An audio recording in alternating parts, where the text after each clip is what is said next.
Tiga. Bismillahirrahmanirrahim. Assalamualaikum warahmatullahi wabarakatuh. Kami Waalaikumsalam warahmatullahi wabarakatuh.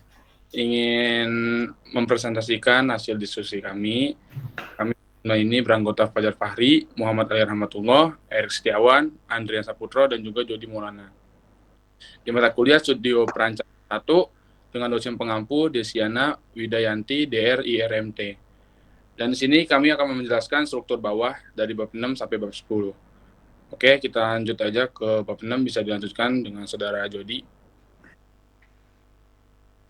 Ya, untuk bab 6 ada data tanah dan interpretasi awal. Yang pertama ada data boring dan data titik sondir. Yang dimana penyelidikan tanah ini bertujuan untuk memahami kondisi bawah permukaan tanah termasuk lapisan stratigrafi, komposisi dan kekuatan tanah, serta karakteristik fisik dan teknisnya. Selain itu, studi ini juga menganalisis kemampuan tanah dalam mendukung beban struktur yang akan dibangun. Adapun maksud dari kegiatan ini adalah untuk menyusun saran teknis dan rekomendasi yang tepat dalam perencanaan sistem fondasi yang disesuaikan dengan daya dukung serta sifat-sifat tanah di lokasi proyek dengan memperhatikan jenis dan beban konstruksi yang akan didirikan. Kemudian ada plotting posisi kolom terhadap titik bor, yang dimana di sini dari data pengujian dilakukan 2 titik sondir S1 dan S2 dan 1 titik boring log atau NSPT yang sudah diplot pada layout untuk kebutuhan site. Next. Di sini ada stratigrafi. Dapat 2 stratigrafi.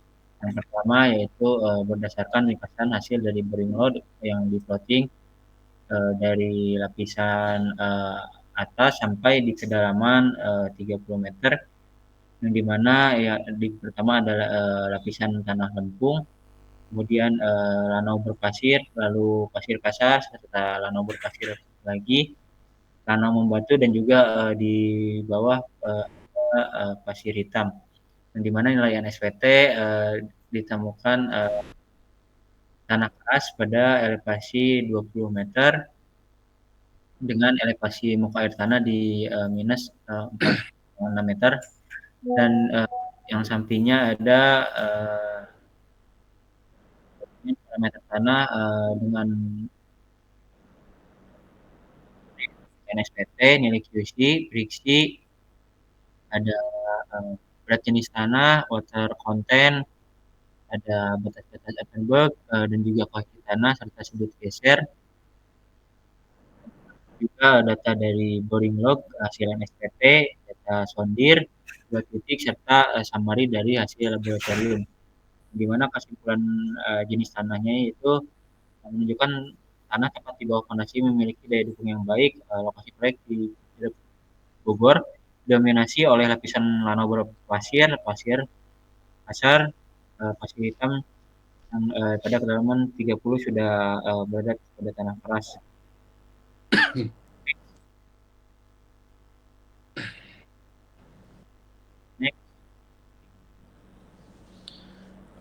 Oke, lanjut ke bab 7, yaitu perencanaan dan pemilihan fondasi. Nah, setelah geometri dan elemen pembeban kerja pada struktur diaplikasikan ke dalam model. Ini mencangkup beban mati, beban hidup, serta beban material seperti angin, sesuai standar desain yang relevan. Nah, tahap berikutnya adalah analisa gaya-gaya dalam yang timbul pada struktur akibat kombinasi pembebanan tersebut. ETAPS akan menghitung respons struktural, menghasilkan nilai-nilai gaya aksial, gaya geser, dan momen lentur pada setiap elemen struktur. Dan sini fondasi juga adalah elemen fundamental dan krusial dalam setiap struktur bangunan. Fungsinya tidak hanya sekedar menopang, melainkan sebagai perantara utama yang mendistribusikan dan mencerminkan seluruh beban yang bekerja pada struktur, baik itu beban mati maupun beban hidup atau dinamis. Tujuan utamanya itu adalah memastikan keamanan dan stabil jangka panjang seluruh konstruksi. Nah, di sini juga bisa kita lihat ada Dena struktur kolom gedung rumah susun yang kita analisa, dan juga ada modeling gedung rumah susun juga. Nah, di sini ada sistem struktur atas. Seringkali lapisan tanah keras berada pada kedalaman yang cukup dalam, atau tanah permukaan memiliki daya dukung rendah, tanah lunak, maupun ekstrim dan gempur. Nah, dalam kondisi ini, fondasi hendaknya memilih untuk menopang beban dengan aman. Pemilihan jenis fondasi sangat bergantung pada karakteristik dan kedalaman lapisan tanah keras. Analisis fondasi yang akurat melibatkan perhitungan daya dukung tanah, potensi penurunan, dan instruksi struktur tanah mengikuti standar yang berlaku. Next. Nah, di sini juga ada beban maksimum untuk perencanaan fondasi. Bisa dilihat reaksi yang terjadi pada kolom di lantai dasar, dan juga ada tabel bawahnya. Next. Nah, di sini pemilihan jenis fondasi dan justifikasinya. Jenis fondasi, jika kondisi tanah permukaan tidak memadai, seorang insinyur geoteknik biasanya merekomendasikan fondasi dalam seperti tiang pancang atau tiang bor. Tiang pancang tersebut dari beton, baja atau kayu yang dipukul masuk ke tanah. Nah, terus ada juga jenis fondasi, pemilihan antara tiang, pancang, dan tiang bor. Lalu ada juga asumsi awal perencanaan fondasi tiang tunggal, ada kondisi tanah bawah permukaan, jenis tiang yang akan digunakan, mekanisme penilaian beban utama, beban yang diterima tiang, daya dukung dan keamanan. Next. Lalu di bab 8 ini ada perhitungan fondasi dan pile cap.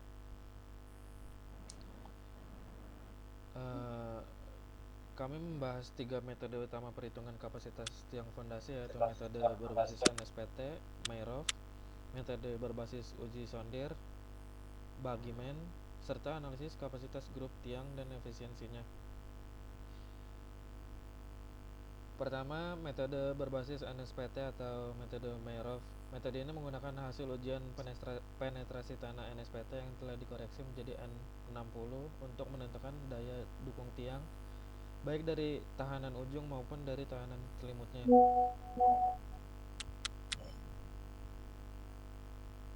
Lalu yang kedua ada metode Bagiman. Metode ini menggunakan data CPT atau Count Penetration Test yang lebih rinci dan dalam membaca karakteristik tanah. Lalu yang ketiga ada analisis kapasitas grup tiang dan efisiensi dalam desain struktur. Sering digunakan beberapa tiang dalam satu kelompok agar mampu menahan beban besar. Next, Mas Andre.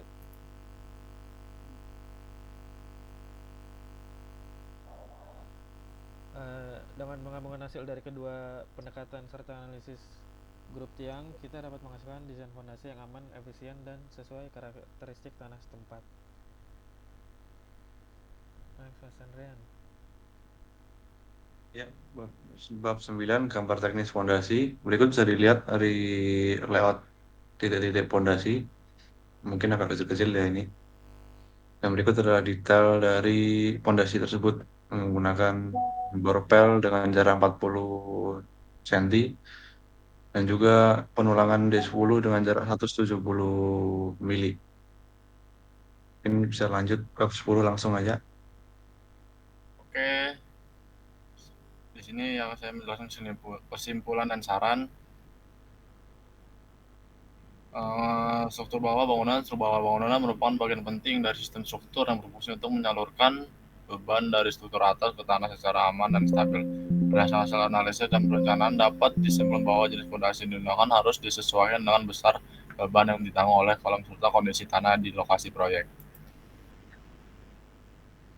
Dan di sini kita sudah ada di lokasi proyek itu untuk pembangunan rumah susun 4 lantai di Citerep, Bogor. Direkomendasikan penggunaan fondasi tiang pancang sepanjang 16 meter dengan pile cap berdimensi 3,2 meter dikali 3,2 meter dan tebal 0,4 meter. Rekomendasi ini didasarkan pada kondisi tanah yang dominan lanau berpasir, pasir kasar, dan pasir hitam dengan keberatan bervariasi hingga kedalaman 30 meter. Lapisan tanah lunak hingga ditemukan pada kedalaman 0 sampai 10,5 meter, sedangkan tanah sangat padat hingga bantuan keras yang baik untuk daya dukung pondasi ditemukan di bawah kedalaman 11,5 meter. Muka air tanah berada pada kedalaman 4,6 meter. Pemilihan pondasi dalam seperti tiang panjang ini sangat tepat karena mampu menyalurkan beban struktur ke lapisan tanah keras yang stabil pada kedalaman minimal 11,5 meter melalui tahanan ujung dan friksi selimut. Perhitungan daya dukung pondasi menggunakan metode seperti Meyerhof berbasis SPT. Bagaimana lanjut dan saran berikut adalah saran-saran yang penting untuk perencanaan dan pelaksanaan pondasi proyek. Yang pertama itu uji tanah tambahan, lakukan uji laboratorium lebih detail dan uji beban tiang di lapangan untuk akurasi daya dukung pondasi. 2. Pemantauan muka air tanah. Pantauan velocity muka air tanah secara berkala kedalaman 4,6 meter untuk menjaga stabilitas pondasi. Yang ketiga itu sistem drainase efektif. Dan keempat itu monitoring penurunan. Yang kelima itu koordinasi tim. Keenam itu kualitas material dan pemasangan. Yang ketujuh itu evaluasi beban lateral kompresif. Desain pondasi harus mengevaluasi beban gempa dan lateral lainnya secara menyeluruh sesuai regulasi terbaru. Oke, itu saja dari presentasi kelompok 9. Bila ada kata yang salah mohon dimaafkan. Assalamualaikum warahmatullahi wabarakatuh. Waalaikumsalam. Waalaikumsalam warahmatullahi wabarakatuh. Salam, terima kasih.